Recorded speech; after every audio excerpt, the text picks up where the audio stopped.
Well, we all know that no image generation model comes close to the Nano Banana Pro, but still there are a lot of people who are not getting their desired results. The images looks very unrealistic, the skin is plasticky, and even the poses are not right. So in this case, the problem isn't the model, it's your prompting. And that's exactly that we are fixing today using the Json prompting method. And by using this method, you cannot just keep the character consistent, you have the control over the poses, and the best part, the images are so real that you cannot tell that this is AI generated. So what's this method is?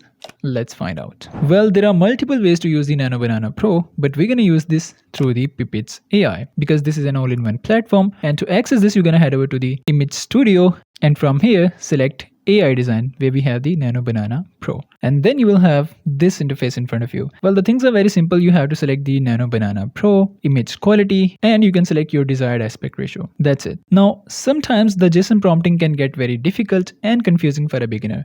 But as always, I have made things simple for you. So we're gonna use this basic template where I have mentioned every single detail that the AI needs to follow. Now let me show you a quick demo how it works. So you can use ChatGPT or Gemini. In my case, I'm gonna use Gemini. So I'm gonna use this image from the Pinterest, and then you need to copy this JSON prompt formula and paste it inside of the Gemini and hit generate. And now you can see very detailed JSON prompt where we have a lot of different details. So again, I'm gonna head over to the Pippit AI, paste our prompt here, and let's wait for the magic. And here we have 4 different images, and you can see the side-by-side comparison between the original and the AI generated image. This is looking absolutely similar and looking close to the real life. And even though we haven't provided any reference image, but still this is looking similar because the prompt was so much detailed, and the skin doesn't look plasticky. We have the control over the pose, and the image looks just perfect. Now let me show you one more demo. Again, I'm going to use this image, then paste the same prompt template, and here we have the JSON prompt.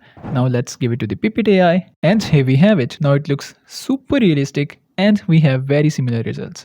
Now the question is how we can do this thing with our own character, how to maintain the consistency. So in that case, simply upload your model face. In my case, I'm using this model, and again, repeat the same process and just paste your JSON prompt over here. And here is the side-by-side comparison with the reference image. So it didn't just copy that image, it's just getting some inspiration. The pose is pretty much similar, but it didn't copy that. Now we have our own character, and just look at the skin tones, skin texture, everything looks super detailed, and this is looking very close to the real life. And if you upload these images on the Instagram, nobody gonna tell that this is AI.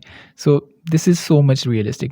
Let me show you one more example. And here's the side-by-side comparison with the reference image, and look at that. It's just getting the inspiration from the reference image, not completely copying it, and the outputs that are coming out are looking very close to the real life. And skin texture, skin details, shine on the face, the skin doesn't look plasticky. It feels like a natural Instagram post. So that's how you can create the images of your own character while maintaining the realism. And the best thing about JSON prompting is that you can always make changes to this. Like we have every single details in this lengthy prompt, and if you want to make any changes, if you want to edit anything in your prompt, you can just read the prompt and adjust the things according to your preferences. So that's how simple it is. And if you want to change the expressions, just type give me the multiple expressions, or you can also type the expression name, and this will give you multiple types of expressions. So you can see how powerful the JSON prompting actually is. So I hope this video was helpful for you, and most of the people gets confused by the JSON prompting. So I made a simple template for you that you can follow, and you can get the best results every time. So just go ahead to the Pippit's AI website. The link will be in the description below, and enjoy your AI image generation journey. And that's it from today.